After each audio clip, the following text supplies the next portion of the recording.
Welcome to NCN news. నా పేరు ప్రశాంతి. బులెటిన్లో ముందుగా హెడ్లైన్స్ చూద్దాం. వాడపల్లి వెంకటేశ్వర స్వామి వారిని దర్శించుకున్న లోక్సభ స్పీకర్ అయ్యన్న పాత్రుడు. రాష్ట్రంలోనే ప్రసిద్ధిగాంచిన కోనసీమ తిరుమలగా విరాజిల్లుతున్న శ్రీదేవి భూదేవి సమేత వాడపల్లి శ్రీ వెంకటేశ్వర స్వామి ఆలయ అభివృద్ధికి తన వంతు కృషి చేస్తానని రాష్ట్ర శాసనసభ స్పీకర్ చింతకాయల అయ్యన్న పాత్రుడు తెలిపారు. ఆయన కుటుంబ సభ్యులతో వాడపల్లి శ్రీ వెంకటేశ్వర స్వామివారిని దర్శించుకున్నారు. అర్చక బృందం పూర్ణకుంభంతో మేడతాళ మంగళ వాయిద్యాల నడుమ ఘన స్వాగతం పలికారు. ఆలయ ప్రదక్షిణ నిర్వహించుకుని స్వామివారిని దర్శించుకున్నారు. వసంత మండపంలో వేద పండితుల ఆశీర్వచనం స్పీకర్ దంపతులతో పాటు కుటుంబ సభ్యులు అందుకున్నారు. ఆలయ చైర్మన్ ముదునూరి వెంకటరాజు, ఉప కమిషనర్ నల్లం సూర్యచక్రధర్రావు స్వామివారి చిత్రపటం తీర్థప్రసాదాలు శేషవస్త్రం సమర్పించారు. అనంతరం విలేకరులతో స్పీకర్ అయ్యన్న పాత్రుడు మాట్లాడుతూ స్వామివారు ఎంతో ప్రాచుర్యం పొందారని, కోరిన కోరికలు తీర్చే దైవంగా ఖ్యాతిని అర్జించడంతో దేశ నలుమూలల నుంచి భక్తులు అధిక సంఖ్యలో తరలివస్తున్నారన్నారు. తాను సామాన్య భక్తుడిలాగానే కుటుంబ సభ్యులతో స్వామిని దర్శించుకున్నానన్నారు. క్షేత్రం ఎంతో అభివృద్ధి చెందుతుందని, మరింత అభివృద్ధికి సహకారం అందిస్తానని, ప్రభుత్వం ఆ దిశగా చర్యలు చేపట్టేందుకు సిద్ధంగా ఉందన్నారు. రాష్ట్రంలో మహిళలకు ప్రభుత్వం ఉచిత బస్సు సౌకర్యం కల్పిస్తుందని, దీనికి అనుగుణంగా మహిళలతో ఆలయాల్లో రద్దీ పెరిగిందని, మెరుగైన సౌకర్యాలు కల్పించాలని కోరారు. ఆయన వెంట ఎమ్మెల్యే బండారు సత్యానందరావు తనయుడు బండారు సంజీవ్, టీడీపీ మండల అధ్యక్షులు కూసంపూడి రామకృష్ణం రాజు, సర్పంచ్ కాయల జగన్నాథం, తహసీల్దార్ రాజేశ్వరరావు, ఎస్ఐ రాము, కూటమి నాయకులు, ఆలయ అధికారులు ఉన్నారు.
చాలా సంతోషం. ఎందుకంటే చాలా రోజుల నుంచి నేను ఈ వెంకటేశ్వర స్వామి దేవాలయం గురించి విన్నాను.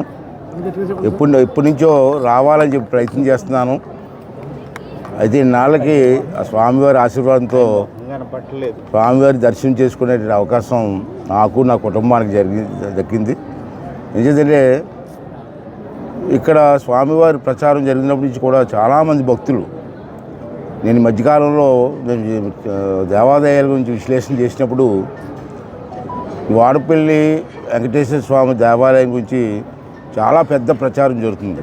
ముఖ్యంగా నాకు తెలిసింది ఏంటంటే, నేను ఉత్తరాంధ్ర నుంచి వచ్చాను కాబట్టి, విశాఖపట్నం జిల్లా, అనకాపల్లి జిల్లా నుంచి, ఉత్తరాంధ్ర జిల్లాల నుంచి మీకు వచ్చే భక్తుల్లో నాకు తెలిసి 20%, 25% ఉత్తరాంధ్ర నుంచి వస్తున్నారు. ఏ ట్రైన్ చూసినా, ఏ బస్సులు చూసినా మేము వాళ్ళు ఎక్కడికి వెళ్తున్నారంటే స్వామివారి దర్శనానికి వెళ్తున్నామని చెప్తున్నారు. నేను అక్కడ లోకల్గా నేను నర్సీపట్నం ఎమ్మెల్యేగా ఉన్నాం కాబట్టి చాలామంది భక్తులు నా దగ్గరికి కూడా వచ్చి మరి గుడికి వెళ్ళడానికి వాహనాలు కూడా ఏర్పాటు చేయమని చెప్పి వారు అడుగుతున్నారు.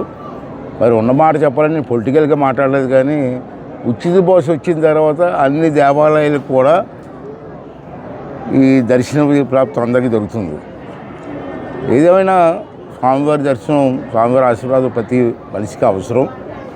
మరి ఇక్కడ ప్రత్యేకత ఏంటంటే, నేను విన్నది దీని గురించి తెలిసిన తర్వాత నేను కూడా చరిత్ర విన్నాను కొంతమంది పెద్దల దగ్గర. ఇక్కడ ఉన్న ప్రత్యేకత ఏంటంటే, మీ అందరికీ తెలిసిందే, నేను కొత్తగా కాదు, 7 శనివారాలు, ఒక శనివారం వచ్చి దర్శనం చేసుకుంటే 7 శనివారాలు వస్తే స్వామివారి ఆశీస్సుల కుటుంబానికి భక్తులకి ఉంటుందన్నటువంటి ఒక నమ్మకం ప్రజలకు వచ్చింది. ఆ నమ్మకంతో ఈవేళ ఈ ప్రచారం విపరీతంగా వెళ్ళింది. భక్తులు కూడా వచ్చిన వాళ్ళందరూ కూడా వచ్చి బ్రహ్మాండంగా దర్శనం ఉందండి, మంచి జరుగుతుందని చెప్పుకునే ప్రచారం కూడా జరుగుతుంది.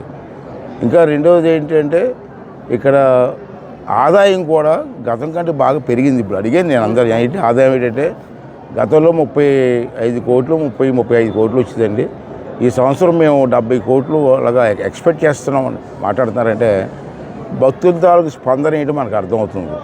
అది కాకుండా ఇప్పుడు అడిగాను, అన్ని దేవాలయాలు లాగా పెద్ద దేవాలయాలు అలాగా మీరు కూడా అన్నదానం చేస్తున్నారంటే చేస్తున్నామని బ్రహ్మాండం చేస్తున్నాం అని వాళ్ళు చెప్తున్నారు. చాలా సంతోషం. దేవుని చూసి భక్తి పొందడం వేరు, అన్నదానం వేరు. స్వామివారి గుడిలో అన్నదానం చేస్తే ఆ ప్రసాదం తిని వెళ్తే భక్తులకు ఒక ఆనందం.